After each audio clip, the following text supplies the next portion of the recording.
మోకాళ్ల మరియు నడుము నొప్పులకు చిన్న ఇంజెక్షన్ ద్వారా పరిష్కారం. డాక్టర్ ప్రకాష్ గుడిపూడి 18 సంవత్సరాల అనుభవం. సంప్రదించండి elite spine and pain management centre, Manikonda, Hyderabad.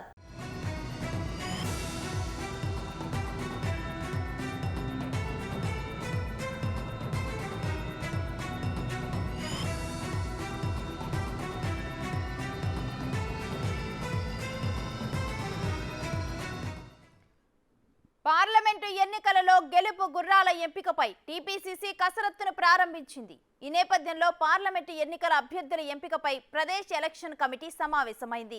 CM Revanth Reddy అధ్యక్షతన ఈ మీటింగ్ జరుగుతోంది.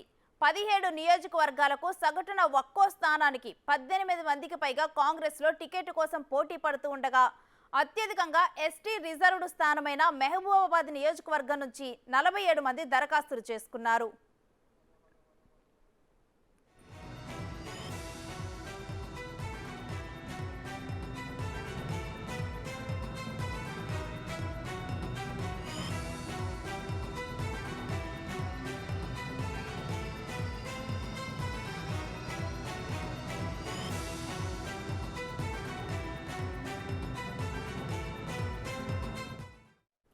ఇక ఇదే అంశానికి సంబంధించి మా డిప్యూటీ బ్యూరో చీఫ్ మరింత సమాచారాన్ని లైవ్ లో అందిస్తారు.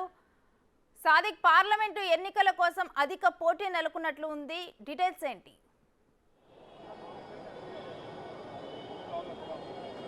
ఎస్ నేను ప్రధానంగా చూసినట్టయితే ఎన్నికల్లో గెలిపే లక్ష్యంగా కాంగ్రెస్ పార్టీ తన వ్యూహాలను మరింత పదును పెడుతుంది. అందులో భాగంగా గెలుపు గుర్రాలకు టికెట్ల విషయంపైన కూడా స్క్రీనింగ్ కమిటీ, అదేవిధంగా ప్రదేశ్ ఎన్నికల కమిటీ సమావేశమైంది. ఇందులో భాగంగా ఇప్పటికే స్క్రీనింగ్ కమిటీ చైర్మన్ కూడా చౌదరి కూడా హాజరు కావడం జరిగింది. ముఖ్యమంత్రి పీసీ చీఫ్ రేవంత్ రెడ్డి అధ్యక్షతన జరుగుతున్నటువంటి పీఈసీ సమావేశంలో చాలా కీలకమైనటువంటి నిర్ణయాలు తీసుకునే అవకాశం ఉంది. ఇప్పటికీ 300 అంటే రాష్ట్ర వ్యాప్తంగా 17 పార్లమెంటు నియోజకవర్గాలు ఉండగా 309 మంది అప్లికేషన్ పెట్టడం జరిగింది. చాలా చోట్ల కూడా దాదాపు 10ల సంఖ్యలో కూడా అప్లికేషన్ పెట్టుకున్న సందర్భం ఉంది. సో వీరన్నిటిపైన కూడా వడబొత్త కార్యక్రమంలో భాగంగా స్క్రీనింగ్ కమిటీతో పాటుగా ప్రదేశ్ ఎన్నికల కమిటీ పూర్తి స్థాయిలో కసరత్తు ముమ్మరం చేసింది. ఎన్నికల్లో గెలుపు గుర్రాలకే సీట్లు కేటాయించాలని కూడా పార్టీ భావిస్తున్న నేపథ్యంలో దీనికి సంబంధించినటువంటి విధి విధానాలపైన కూడా, అదేవిధంగా కేంద్ర ఎన్నికల కమిటీకి పంపించే సిఫార్సులపైన కూడా ఈ యొక్క పీఈసీ సమావేశం కొనసాగుతుంది. ముఖ్యమంత్రి రేవంత్ రెడ్డి స్పష్టం చేస్తున్నారు,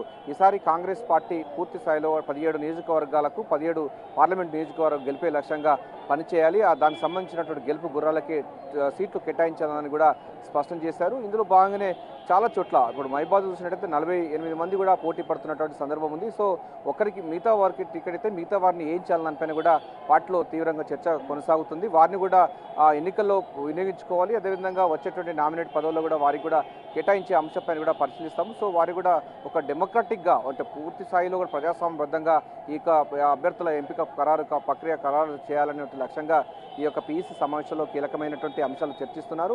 ఇప్పటికీ దాదాపు 40-42 మంది కూడా ఒక్కొక్క స్థానానికి పోటీ పడుతున్న నేపథ్యంలో ఒక్కొక్క పార్లమెంటు నియోజకవర్గానికి 3 లేక 4 సంబంధించిన పేర్లను ఖరారు చేసి కేంద్ర ఎన్నికల కమిటీకి పంపాలని కూడా ఈ పీఈసీ సమావేశంలో నిర్ణయం తీసుకోబోతున్నారు.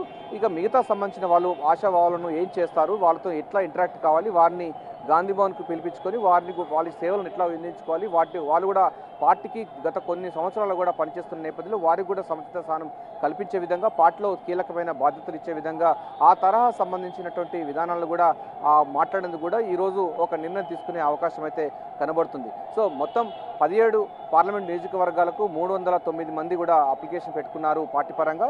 సో వారికి ఎవరెవరికి ఇస్తారు అంటే దానిపైన సామాజికమైన సమీకరణతో పాటుగా గెలుపు గుర్రాలు, అదేవిధంగా సామాజిక సంబంధించినటువంటి ఈక్వేషన్స్, సోషల్ ఇంజనీరింగ్ ఈ స్థాయి సంబంధించిన పూర్తి స్థాయిలో పరిణిలో తీసుకున్న తర్వాతనే అభ్యర్థుల ఎంపిక ఖరారు చేసేందుకు పూర్తి స్థాయిలో కూడా ఒక కసరత్తు చేస్తున్నారు. ఒక బడాబోత కార్యక్రమంగా ఈ యొక్క పీఈసీ సమావేశంలో కొనసాగుతుంది. సో పార్టీకి బలంగా చేకూర్చే వారు ఎవరున్నారు, పార్టీకి రేపు పార్లమెంటు నియోజకవర్గాల్లో సీట్ ఇస్తే ఎవరు గెలుపు అనేది సులువుగా ఉంటుంది. ఆ తర్వాత పార్టీకి ప్రభుత్వానికి రెండు కూడా ఏ విధంగా ఉపయోగపడతారన్న దానిపైన కూడా పూర్తి స్థాయిలో ఆయా సామాజిక వర్గాల ప్రకారంగా ఈ యొక్క ఎంపిక ప్రక్రియ కొనసాగుతూ ఉంటుందని కూడా గాంధీ భవన్ వర్గాలు చెప్తున్నాయి. సో చాలా చోట్ల పదుల సంఖ్యలో పోటీదారులు ఉన్న నేపథ్యంలో ఒక్కరికే సీటు వస్తుంది, మిగతా వారిని కూడా అకామిడేట్ చేసుకునే విధంగా ఎట్లా చేసుకోవాలి దానిపైన కూడా తర్జన భర్జన అవుతున్న నేపథ్యంలో వారికి సేవలు కూడా వినియోగించుకోవాలి. వారికి కొంతమందికి క్యాపబుల్ ఉన్న వారికి కూడా టికెట్ రాకపోవచ్చు, వారికి నామినేట్ పదవులు కానీ లేక ఇతరత్ర పార్టీలో కీలకమైన పదవులు ఇచ్చే అంశంపైన కూడా ఈరోజు పీఎస్సీ సమావేశంలో నిర్ణయం తీసుకునే అవకాశం ఉంది. పూర్తి స్థాయిలో ఒక పార్లమెంటు నియోజకవర్గానికి 3 చొప్పున లేదా 4 చొప్పున పేర్లను ఖరారు చేసి కేంద్ర ఎన్నికల కమిటీకి సిఫార్సు చేయనున్నారు. ఎందుకంటే మనకు చౌదరిగూడ అంటే స్క్రీనింగ్ కమిటీ చైర్మన్గా ఉన్న చౌదరిగూడ ఈ యొక్క సమావేశంలో పాల్గొనడం చూస్తుంటే పూర్తి స్థాయిలో కూడా ఒక వడబోత కార్యక్రమంగా ఉండబోతుంది. సో కాంపిటీషన్ ఎక్కువగా ఉన్న నేపథ్యంలో వారందరూ ఏ విధంగా చేయాలి, ఎట్లా అకామిడేట్ చేసుకోవాలని దానిపైన కూడా పార్టీ పరంగా నిర్ణయం తీసుకునే అవకాశం ఉంది. ఏదైనప్పటికీ రేణుశ్రీ ప్రధానంగా ఎన్నికల్లో గెలిపే లక్ష్యంగా, ఎందుకంటే తెలంగాణలో కాంగ్రెస్ ప్రభుత్వం ఏర్పడిన తర్వాత పూర్తి స్థాయిలో దక్షిణాది రాష్ట్రాల నుంచి కూడా ఎక్కువ సంఖ్యలో కూడా పార్లమెంటు నియోజకవర్గాలు గెలుపుకునే లక్ష్యంగా హైకమాండ్ పూర్తి స్థాయిలో ఫోకస్ పెట్టింది. అంతేకాకుండా సోనియా గాంధీ కూడా తెలంగాణ నుంచి పోటీ చేస్తారని కూడా బలంగా వాదనలు వినిపిస్తున్నాయి. ఇప్పటికే ముఖ్యమంత్రి రేవంత్ రెడ్డి అదేవిధంగా బట్టి విక్రమార్క కూడా వారికి మరోసారి విజ్ఞప్తి చేయడం జరిగింది. సో ఆమె కూడా తెలంగాణ నుంచి పోటీ చేసే అవకాశం ఉన్న నేపథ్యంలో ఆమె సీటు ఖరారైన తర్వాత మిగతా సంబంధించిన సీట్లు కూర్పు చేర్పులు కూడా ఉండే అవకాశం ఉంది. ఏదైనప్పటికీ అభ్యర్థుల ఎంపిక అన్నది ఒక పారదర్శకంగా, ఒక డెమోక్రాటిక్గా కాంగ్రెస్ పార్టీ యొక్క స్క్రీనింగ్ కమిటీ అదేవిధంగా ప్రదేశ్ ఎన్నికల కమిటీ యొక్క నాయకులు అయితే వడబోత కార్యక్రమంలో నిమగ్నమై ఉన్నారు. Renusri, thank you Sadiq.